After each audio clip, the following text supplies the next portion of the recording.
والصلاة والسلام على سيد المرسلين أما بعد فأعوذ بالله من الشيطان الرجيم بسم الله الرحمن الرحيم الصلاة والسلام عليك يا رسول الله وعلى آلك وأصحابك يا حبيب الله الصلاة والسلام عليك يا نبي الله وعلى آلك وأصحابك يا نور اللہ۔ درود پاک پڑھنے کے بے شمار فضائل و برکات ہیں۔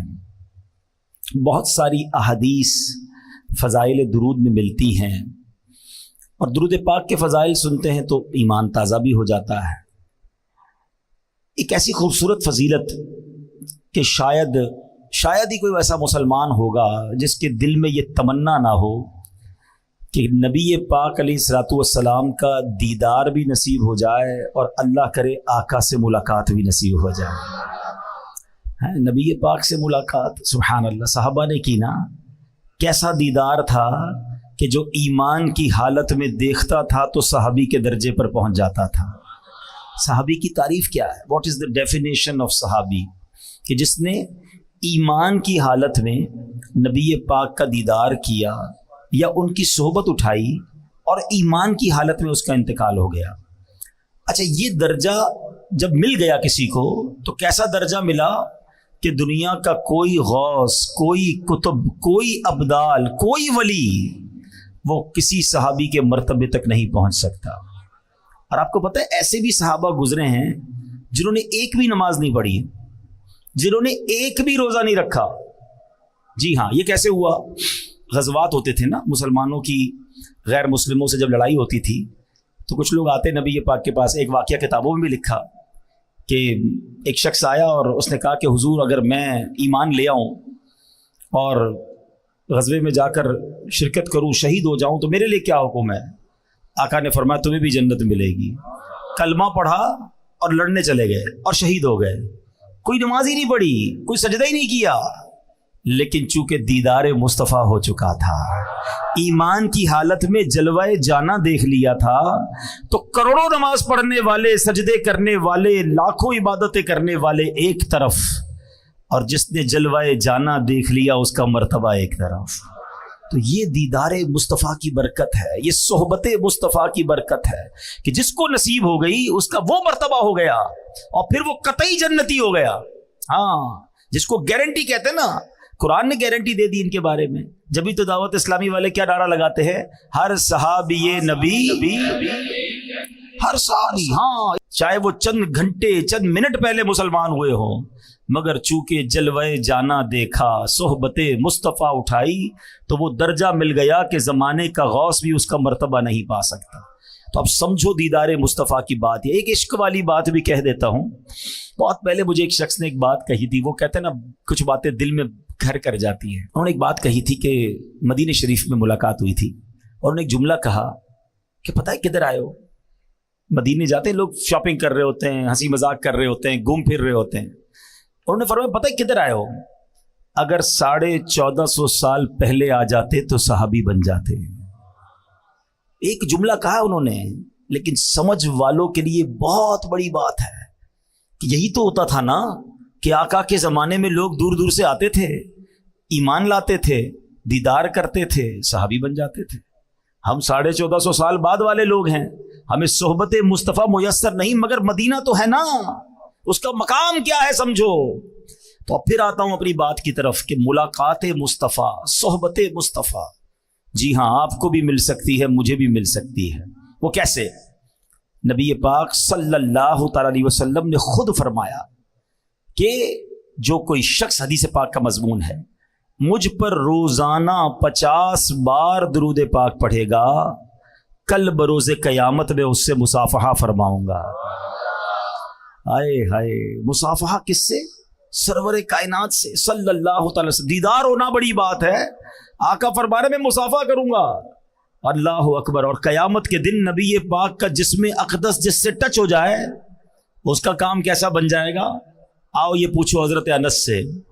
حضرت انس رضی اللہ عنہ صحابی رسول ہیں، آپ کے گھر میں ایک دسترخوان تھا، ایک بڑا سا رومال تھا، جب بھی اس رومال کو دھونے کی ضرورت پیش آتی تھی نا تو حضرت انس کیا کرتے تھے، اس رومال کو آگ میں ڈال دیتے اور تھوڑی دیر بعد باہر نکالتے تو میل جل جاتا تھا، کپڑا صاف ہو جاتا تھا۔ ہم کیا کرتے ہیں، واشنگ مشین میں ڈالتے ہیں، وہ آگ میں ڈالتے تھے۔ کسی صحابی نے کہا حضور یہ کون سا طریقہ ہے میل صاف کرنے کا؟ آپ نے فرمایا بات یہ ہے کہ ایک بار سرکار دو عالم صلی اللہ تعالی علیہ وآلہ وسلم میرے گھر تشریف لائے تھے، میرے آقا نے اس کپڑے کو ہاتھ لگایا ہے، جب سے ہاتھ لگایا ہے دنیا کی آگ اثر ہی نہیں کرتی ہے۔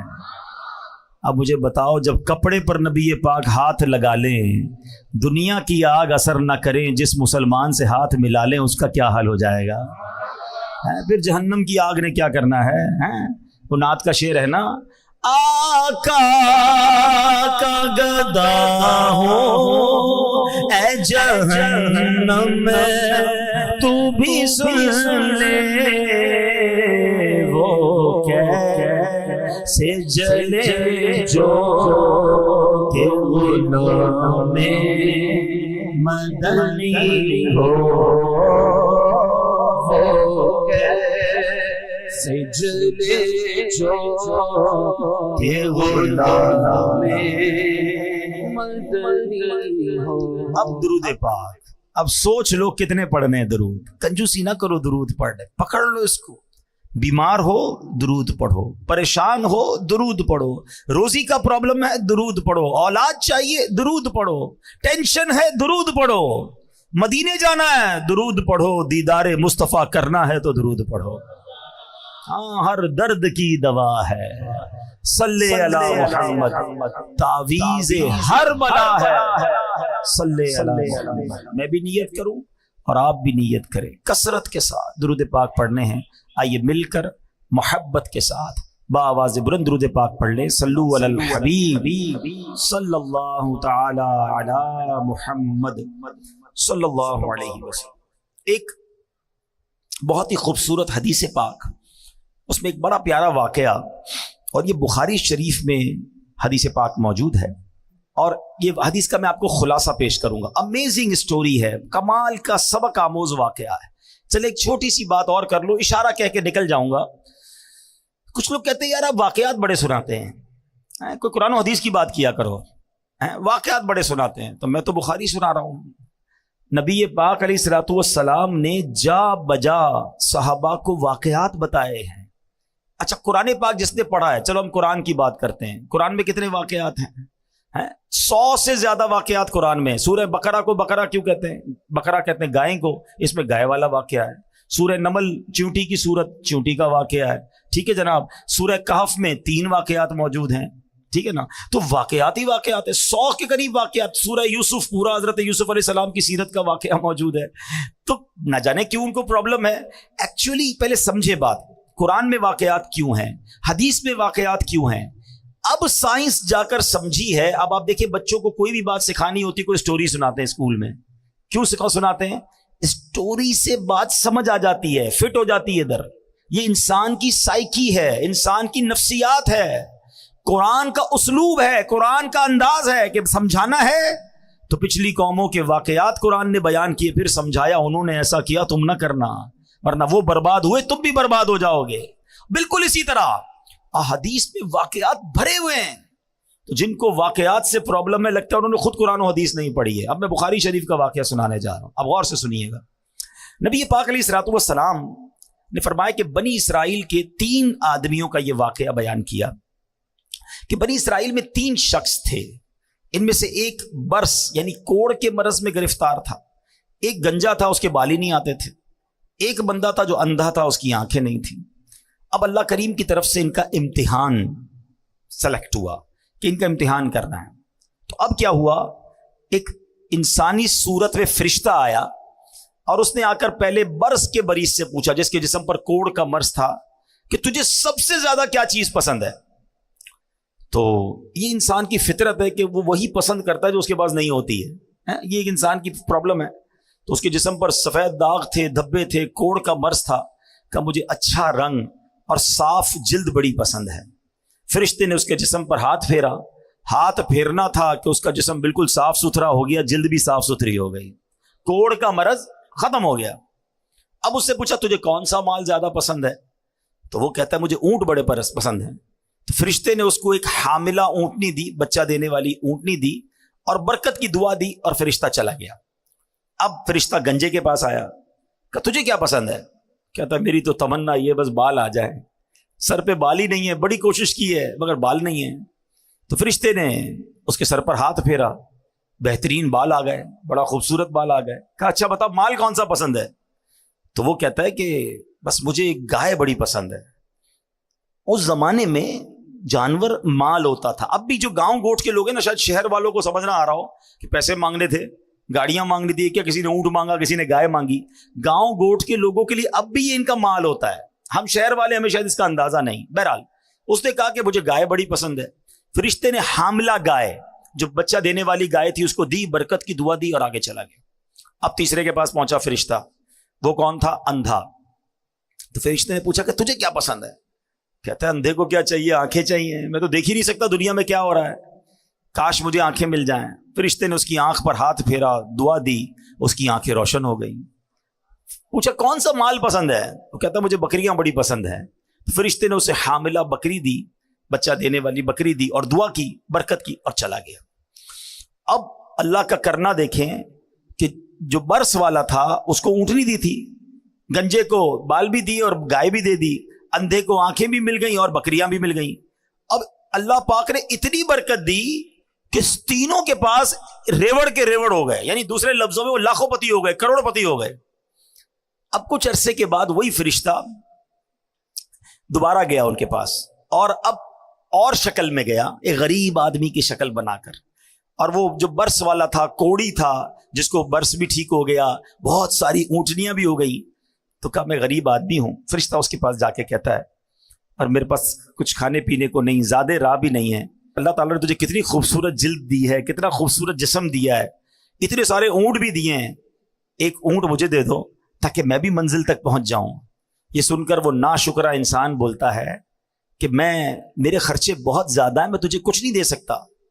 اب فرشتہ کہتا ہے میں تجھے جانتا ہوں، تو وہی تو نہیں جس کو کوڑ کی بیماری تھی، لوگ تجھ سے نفرت کرتے تھے، تو غریب اور محتاج تھا، پھر اللہ پاک نے تجھے مال دیا۔ ایک اجنبی سے ایسی باتیں سننے کے بعد اس کو ڈر جانا چاہیے تھا، مگر وہ اکڑ کے کیا کہتا ہے، ایسا بالکل نہیں ہے، یہ مال تو مجھے وراثت میں ملا ہے۔ اللہ اکبر۔ اب فرشتے نے جب اس کی ناشکری والے الفاظ سنے نا، تو کہا اگر تو اپنی بات میں جھوٹا ہے اور اگر ایسا ہی ہے تو اللہ تجھے ویسا ہی کر دے جیسا پہلے تو تھا۔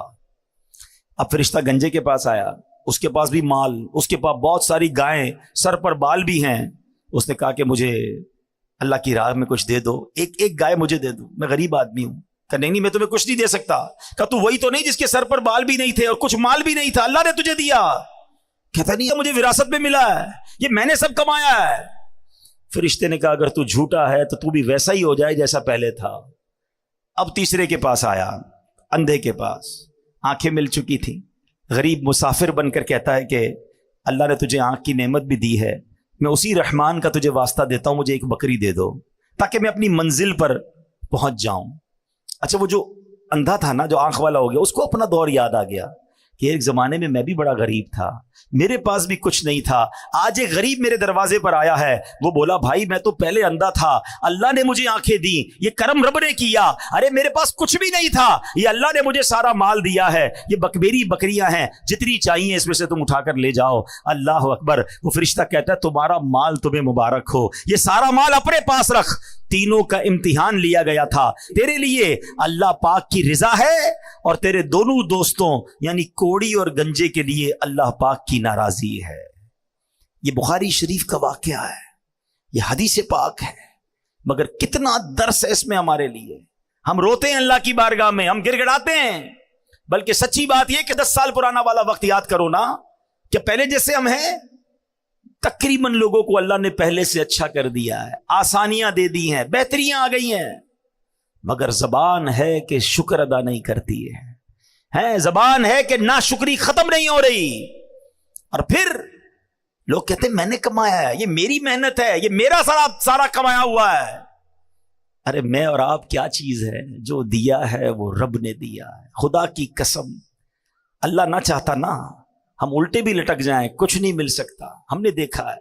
بڑی محنت کرنے والے لوگ، نہیں ملنا ہوتا نہیں ملتا، اور جب اللہ نصیب میں لکھ دے تو بندے کو پتہ ہی نہیں ہوتا کدھر سے آ رہا ہے۔ یہ سب دینے والی ذات رب کی ہے۔ کبھی زندگی میں ناشکری مت کرنا۔ اے میرے پیارے اسلامی بھائیو، یہ مال بڑی خطرناک چیز ہے، یہ انسان کو مغرور بنا دیتا ہے۔ مال کے سبب انسان غفلت کا شکار ہو جاتا ہے، مال کی وجہ سے بہت سارے گناہوں کا دروازہ کھل جاتا ہے، یہاں تک کہ مال بعض اوقات برے خاتمے کا سبب بھی بن جاتا ہے۔ البتہ یہ تمام مال کی برائیوں کی جو جڑ ہے نا، وہ جڑ پتہ ہی کیا ہے؟ جب انسان اس سارے مال کو اپنی ملکیت سمجھ لے، جب آدمی مال کو اپنی ذاتی ملکیت سمجھتا ہے، خون پسینے کی کمائی سمجھتا ہے، تو اب غرور آنا شروع ہو جاتا ہے۔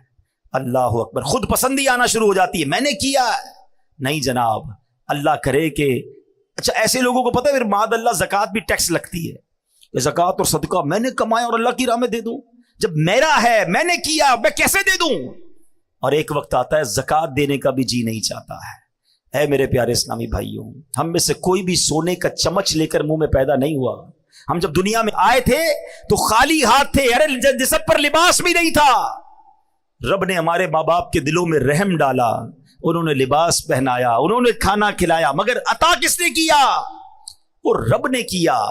کاش ہمارا یہ ذہن بن جائے کہ جو کچھ میرے پاس ہے وہ میرا نہیں ہے، میرے رب نے دیا ہے، یہ اللہ کی عطا ہے، وہ جب چاہے واپس لے سکتا ہے۔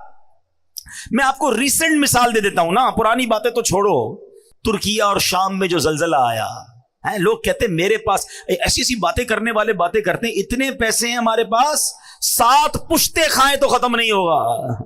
ارے بھولے تمہاری، سیکنڈوں میں چلا جا سکتا ہے، 40 سیکنڈ لگے۔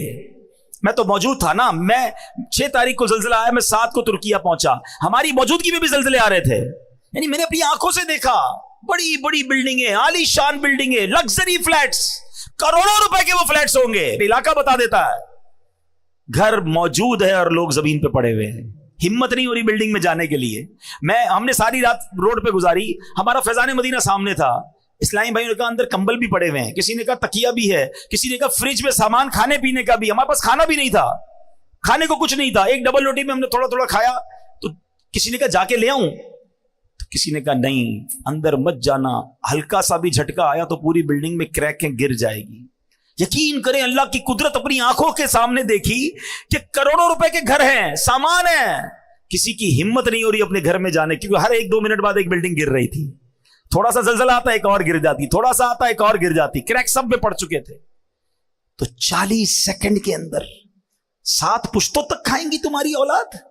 بھول ہے تمہاری، رب چاہے نا تو سیکنڈوں میں مالدار غریب ہو سکتا ہے، زکوٰۃ دینے والا زکوٰۃ لینے والا بن سکتا ہے، صحت مند محتاج ہو سکتا ہے، پیر ٹوٹ گئے، ہاتھ ٹوٹ گئے، ہڈیاں ٹوٹ گئی، زندہ لوگ دنیا سے چلے گئے، اور ایسی بے بسی کی موت آئی ہے۔ پیارے اسلامی بھائیوں، اللہ ہمارے سارے مسلمان بھائی بہنوں کی مغفرت فرمائے، جو اس میں شہید ہوئے وہ آوازیں دیتے رہے۔ میں موجود تھا، مجھے اسلامی بھائی نے کہا 32 افراد اس بلڈنگ میں موجود ہیں اور زندہ ہیں، آوازیں آ رہی ہیں۔ اچھا کئی آپ نے بھی سوشل میڈیا پر دیکھا ہوگا، کئی جگہوں سے تو اندر بلڈنگ سے ویڈیوز بنا کے لوگ بھیج رہے تھے کہ ہم زندہ ہیں، ہمیں نکالو، کیونکہ وہ زلزلے میں بلڈنگ ایسے کریک ہوئی تھی کہ ان کے اوپر نہیں گرا ملبہ، مگر راستہ بند ہو گیا۔ اب جب تک بلڈنگ کٹے گی نہیں بندہ باہر نہیں نکلے گا، تو بچے اندر، عورتیں اندر، مرد اندر، مگر کوئی نکال نہ پایا۔ 2-3 دن تک تو آوازیں دیتے رہے، جب تک موبائل کی بیٹری چلتی رہی فون کرتے رہے، اس کے بعد موبائل کی بیٹری بھی ختم ہو گئی اور سانسیں بھی ختم ہو گئی۔ میرا ہے، میں نے کمایا ہے، میری محنت ہے، میں نے اتنی بلڈنگیں بنا لی، میں نے اتنے پیسے بنا لیے، ارے کچھ میں نے نہیں کیا ہے، یہ سب میرے اللہ نے دیا ہے، سب میرے مالک کا احسان ہے۔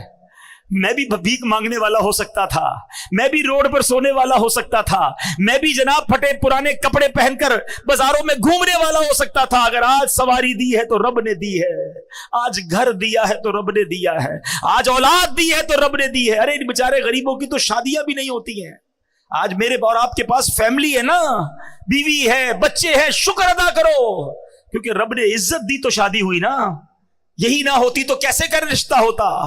کئی غریب ہے بیچارے، روڈوں پہ سوتے ہیں، کھانے کو کچھ نہیں، کچرا اٹھاتے ہیں، کون شادی کرتا ہے ان سے؟ فیملی بھی نہیں بن پاتی ان کی۔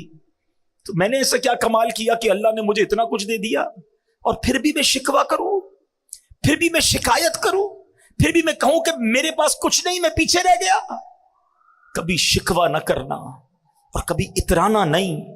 جو دیا ہے رب نے دیا ہے، میرا کچھ نہیں ہے، اللہ نے دیا. یہ ذہن بنا لو میرے پیارے اسلامی بھائیوں. اور پھر اگر مال کا حق ادا کرنا ہے نا تو پھر اللہ کی راہ میں خرچ کرو. جب ہے ہی اللہ کا، جب ہم یہ مان لیں گے، یہ سمجھ لیں گے یہ رب کا ہے، اللہ نے دیا ہے، تو پھر خرچ کرنا بھاری نہیں ہو جائے گا. پیسے والے تو بڑے آئے، لوگ کہتے ہیں پیسے والا ہونا چاہیے. ارے پیسے والا قارون بھی تھا اور پیسے والے عثمان غنی بھی تھے. اللہ قارونی مال نہ دے، عثمانی مال عطا فرما. اللہ سے دعا مانگا کرو، یا اللہ پیسے دے دے، نہیں یہ نہ کہا کرو اے اللہ مال دے تو تیری راہ میں خرچ کرنے کا دل بھی عطا فرما، مال دے تو عثمانی مال عطا فرما. میں کئی بار سنتا رہتا تھا، پڑھا بھی تھا کہ حضرت عثمان غنی کے مال میں اللہ نے کتنی برکت دی. پتہ ہے کیا کرتے تھے؟ وہ ہر بار خرچ کر دیتے تھے اللہ کی راہ میں، دل کھول کر خرچ کرتے. اللہ نے برکت کیسی ڈالی؟ آپ دنیا سے چلے گئے، آپ کے باغ رہ گئے، آپ کے کنویں رہ گئے. حضرت عثمان کا باغ آج بھی مدینے میں موجود ہے، کنواں بھی موجود ہے اور پراپرٹیز بھی ہیں. تو گورنمنٹ نے کیا کیا کہ ایک وقف عثمان بنا دیا. جتنے پیسے اس باغ سے، ان پراپرٹی سے آتے ہیں، اس سے وہ غریبوں کی مدد کرتے ہیں. ابھی پتا ہے کسی نے ریسنٹلی کہ مدینے شریف میں ایک ہوٹل ہے، 5 اسٹار یا 4 اسٹار ہوٹل ہے، اس کا نام ہی وقف عثمان ہوٹل ہے. حضرت عثمان کے اکاؤنٹ سے اتنے پیسے جمع ہو گئے کہ ایک ہوٹل بنا دیا گیا ہے، اور اس ہوٹل میں جتنے حاضرین رہیں گے، زائرین رہیں گے، وہ پیسے جمع ہوں گے، وہ بھی وقف عثمان پہ خرچ ہوتے رہیں گے. میں سوچنے لگا اللہ اکبر، حضرت عثمان غنی کا ثواب تو سوچو، وہ آج مزار میں ہے مگر 1450 سال ہو گئے صدقہ ان کا جاری ہے. مال بہت سو کے پاس آیا جناب. آج کل فہرست آتی ہے، world number 1، world number 2، world number 3. ارے کیا کرنا اس مال کو جو غرق کر دے انسان کو؟ مال ملے تو اللہ عثمان غنی کے مال کا صدقہ عطا فرمائے. قارون کے پاس کیا تھا؟ کتنا مال تھا آپ کو پتا ہے؟ یعنی خزانہ کتنا تھا؟ خزانہ نہیں، خزانے کی چابیاں جو قارون کی تھی نا، وہ اونٹوں پر لادی جاتی تھی، صرف چابیاں. تو سوچو خزانہ کتنا ہوگا. کسی مال کی آفت کیسی اس پر غالب ہوئی کہ حضرت موسیٰ علیہ السلام کی گستاخی کی، اللہ پاک کے احکام کی نافرمانی کی. قارون کا پرابلم پتہ ہے کیا تھا؟ اس کو اتنا مال تھا کہ حضرت موسیٰ نے اس کو زکوٰۃ کا جب حکم دیا نا، تو اس زمانے پتہ ہے زکوٰۃ کتنی تھی؟ 1000 پر 1 روپیہ. آج کتنی؟ 100 پر 2.5 روپے نا، اگر وہ پورا سال گزر جائے. پھر اس زمانے میں 1000 پر 1 روپیہ تھی، بہت تھوڑی زکوٰۃ تھی. مگر اس کی وہ 1000 پر 1 روپیہ کو جب اس نے کیلکولیٹ کیا نا، تو وہ اس زمانے کے اربوں روپے بن گئے. وہ کہتا ہے اتنے سارے زکوٰۃ میں کیسے دے دوں، میرا مال کم ہو جائے گا.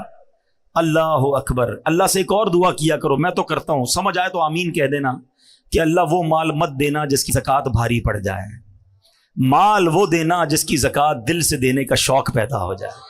کیا کرنا ہے ایسے مال کو کہ مال اتنا ہو گیا، اوئے ہوئے ہوئے اب کروڑوں روپے زکوٰۃ دینی پڑے گی. ارے تجھے اللہ نے اربوں دیے ہیں تب کروڑوں بن رہے نا. اللہ مال دے تو خرچ کرنے کا لطف بھی عطا فرمائے. خوش نصیب پتہ ہے کون ہے؟ ہاں یہ بات شاید بہت سو کو سمجھ نہیں آئے گی. 2-4 ہزار زکوٰۃ بنے، 1-2 لاکھ زکوٰۃ بنے، وہ نکل جاتی ہے. جب زکوٰۃ کروڑوں میں بن جائے نا، پھر یہاں بوجھ شروع ہو جاتا ہے. اللہ اس بوجھ سے بچائے. مزہ خوش نصیب پتہ ہے کون ہے؟ کہ جب بھی وہ اللہ کی راہ میں خرچ کرے نا، اس کے دل میں خوشی داخل ہو، وہ مزہ کرے، انجوائے کرے، وہ سمجھ لے اچھا آدمی ہے، مزہ آ رہا ہے نا. تمہیں اللہ کی راہ میں خرچ کر کے فکر نہیں ہو رہی، ٹینشن نہیں ہو رہی، بوجھ فیل نہیں ہو رہا، سمجھ لو دل میں معاملہ ٹھیک ہے. لیکن جیسے ہی میں کسی غریب کی مدد کرتا ہوں، مسجد میں دیتا ہوں، اللہ کی راہ میں خرچ کرتا ہوں، اور ادھر تکلیف شروع ہو جاتی ہے نا، سمجھ لو دیر از سم تھنگ رانگ، گڑبڑ ہے. اللہ کا مال اللہ کی راہ میں دے رہا ہوں، تکلیف کیوں ہو رہی ہے؟ مجھے ایک بات بتاؤ، آپ کے پاس کوئی بندہ کہے یار یہ میرے 1 لاکھ روپے رکھنا، میں بعد میں لے لوں گا، اور تھوڑے دنوں بعد آپ کو فون کرے میں بندہ بھیج رہا ہوں، اس کو 5000 دے دینا، تکلیف ہوگی آپ کو؟ کیوں نہیں ہوگی بھائی؟ اسی کے ہیں، لاکھ روپے رکھوائے ہوئے ہیں، 5000 مانگ رہا ہے، تو تکلیف کس بات کی ہے؟ ہمارے پاس اللہ نے، مثال دے رہا ہوں، مثال کے طور پر لاکھ روپے رکھوائے اور 1 سال بعد 2500 روپے کا حکم آتا ہے کہ 2.5% زکوٰۃ دے دو. تکلیف کس بات کی ہے؟ تکلیف پتہ کس بات کی؟ یہ میرے ہیں. اگر جس دن تم نے مان لیا نا اللہ کے ہیں، تو کوئی تکلیف نہیں ہوگی. اللہ تیری راہ میں دے رہا ہوں. اچھا مزے کی بات کیا ہے؟ اللہ کی راہ میں دیتے ہو، اللہ اور بڑھا دیتا ہے. اللہ نے وعدہ فرمایا اور بڑھا دوں گا. اچھا پھر فطرہ، اس کو دینے کو پرابلم ہو رہی ہوتی ہے لوگوں کو، قربانی اس میں پرابلم ہو رہی. اللہ کا ہی مال ہے بھائی، اور اللہ ملٹیپلائی بھی کر رہا ہے. میں گارنٹی دیتا ہوں, مجھ سے نہ پوچھیں, کسی سے بھی پوچھ لیں, جو حلال کماتا ہے اور پوری زکات دیتا ہے, ہر سال اللہ اس کی زکات میں اضافہ فرما دیتا ہے. زکات میں اضافے کا مطلب کیا ہوا؟ مال بھی بڑھیا نا, مال بڑا تو زکات بڑھی نا. اس کا مطلب یہ طے ہے کہ اللہ کی راہ میں خرچ کرنے سے مال کم نہیں ہوتا. یہ بس دل کا فطور ہے کہ دیتے وقت پتہ نہیں کیوں پرابلم ہوتی ہے. جس کو تکلیف ہوتی ہے نا, وہ اپنے دل کا علاج کر لے کہ یار یہ میرے دل میں اتنی خباثت ہے کہ میرے رب نے مجھے مال دیا اور اسی کی راہ میں خرچ کرنے پہ مجھے پرابلم کیوں ہوتی ہے. خوش ہوا کرو. سچی بات یہ ہے, میں نے کئی سال پہلے ایک جملہ کہا تھا, دوبارہ کہہ دیتا ہوں, اللہ کرے میرے بھی دل میں بیٹھ جائے, آپ کے بھی دل میں بیٹھ جائے, کہ جب بھی اللہ کی راہ میں خرچ کیا کرو نا, سجدہ کیا کرو, شکر ادا کیا کرو, یا اللہ تیری مہربانی, تو نے دینے والا بنایا, مانگنے والا نہیں بنایا. ہاں, یہ رب کی مہربانی ہے. اور جس دن تم دینے والے, خوشی والے بن گئے نا, اللہ یہ ہاتھ دینے والا ہی رکھے گا, کبھی مانگنے والا نہیں بنائے گا, کیونکہ تمہیں دینے میں خوشی ہو رہی ہے. پرابلم جن کو ہوتی ہے نا, جن کو زکات بوجھ فیل ہوتی ہے, وہ اپنا علاج کرے. تو قارون کا یہی پرابلم تھا. اس کا نتیجہ کیا نکلا؟ قرآن کہتا ہے فَخَسَفْنَا بِهِ وَبِدَارِهِ الْأَرْضِ فَمَا كَانَ لَهُ مِنْ فِئَةٍ يَنْصُرُونَهُ مِنْ دُونِ اللَّهِ وَمَا كَانَ مِنَ الْمُنْتَصِرِينَ. قرآن کہتا ہے تو ہم نے اسے اور اس کے گھر کو زمین میں دھسا دیا, تو اس کے پاس کوئی جماعت نہ تھی جو اللہ کے مقابلے میں اس کی مدد کرتی, اور نہ وہ خود اپنی مدد کر سکا. اب ذرا غور کیجئے. اچھا, اس کے اندر ایک اور پرابلم پتہ ہے کیا تھی؟ قرآن ہی بتاتا ہے, قال انما اوتیتہ علی علم عندی.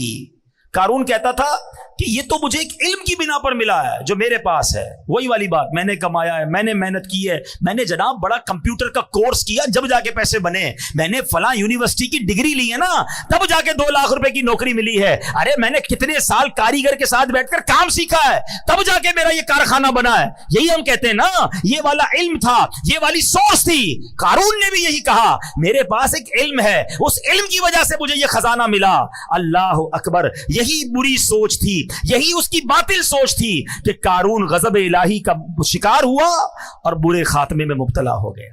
کچھ نہیں ہے میرے پاس, جو دیا ہے رب نے دیا ہے. فقط اللہ کی مہربانی سے تمہیں ترقی مل رہی ہے. ہمیشہ میرے پیارے اسلامی بھائیوں یہ ذہن رکھیے گا. ارے سبحان اللہ, علامہ ابو الحسن شاذلی فرماتے ہیں, کسی شے کے متعلق ملکیت کا دعویٰ کرنے اور دل میں اس کی ملکیت کا خیال لانے سے بچو, کیونکہ جو بندہ ملکیت کا دعویٰ کرتا ہے وہ کامل مومن نہیں ہوتا. اللہ پاک تو خود فرماتا ہے, ان اللہ اشتری من المؤمنین انفسهم واموالهم, بے شک اللہ نے مسلمانوں سے ان کے مال اور جان خرید لیے ہیں. ہم تو بک چکے ہیں بھائی, جنت کا سودا ہوا ہے نا, اللہ کے حبیب نے سودا کروایا ہے. ہم نے اپنے مال اور اپنا جان اللہ کی بارگاہ میں بیچ دیا ہے. تو جب ہمارا ہے ہی کچھ نہیں تو پھر دعویٰ کیسا؟ اللہ کرے کہ ہمارا یہ ذہن بن جائے. اچھا, ایک اور خوبصورت بات, ابھی جو میں مثال دے رہا تھا کہ کوئی بندہ لاکھ روپے ہمارے پاس رکھوائے اور 5,000 روپے مانگے, تو ہمیں کیا کہے گا؟ آپ کی مہربانی, آپ نے 5,000 دے دیے. نہیں کہے گا نا, اسی کے پیسے تھے, اس نے مانگے. مگر اللہ کی شان دیکھو, مال دیا رب نے, احسان کیا رب نے, اور اب جب ہم اللہ کی راہ میں خرچ کرتے ہیں تو اللہ قرآن میں کیا فرماتا ہے؟ سبحان اللہ, میرے رب کی شان کریمی دیکھو. اللہ قرآن میں فرماتا ہے, من ذا الذی یقرض اللہ قرضا حسنا. ہے کوئی جو اللہ کو قرض حسن دے؟ ارے ذرا سوچے, یا اللہ تیرا مال ہے, ہماری کیا اوقات کہ تجھے قرض دیں؟ اللہ فرماتا ہے کوئی جو اللہ کو قرض حسن دے؟ فَيُضَاعِفَهُ لَهُ أَضْعَافًا كَثِيرًا, تو اللہ اس کے لیے بہت گنا بڑھا دے. وَاللَّهُ يَقْبِضُ وَيَبْسُطُ, اور اللہ تنگی اور کشائش یعنی کھول دیتا ہے. وَإِلَيْهِ تُرْجَعُونَ, اور تمہیں اسی کی طرف پھر جانا ہے. اللہ اکبر. تفسیر صراط الجنان میں اس آیت کے تحت ہے کہ راہ خدا میں اخلاص کے ساتھ خرچ کرنے کو قرض سے تعبیر فرمایا. یہ اللہ کا کمال درجے کا لطف و کرم ہے, کیونکہ بندہ بنایا ہوا اسی کا, مال اس کا, عطا فرمایا ہوا, حقیقی مالک وہ, جبکہ بندہ اس کی عطا سے مجازی ملک رکھتا ہے. مگر قرض سے تعبیر کیوں کی گئی؟ علماء نے بڑی بحث کی. اللہ یہ فرما دیتا ہے کوئی جو اللہ کی راہ میں خرچ کرے, یہ کیوں فرمایا ہے کوئی جو اللہ کو قرض دے؟ اس کی پتہ وجہ کیا ہے؟ علماء کہتے ہیں جب بندہ کسی کو تحفہ دیتا ہے نا, گفٹ کرتا ہے, تو واپسی کی امید نہیں ہوتی ہے. دے دیا نا. اور کسی کو قرضہ دیتا ہے تو کیا ہوتا ہے؟ واپس ملے گا. کب دو گے بھائی؟ مہینے کے کتنے دو گے؟ گارنٹی کیا ہے؟ قرضہ الگ ہے,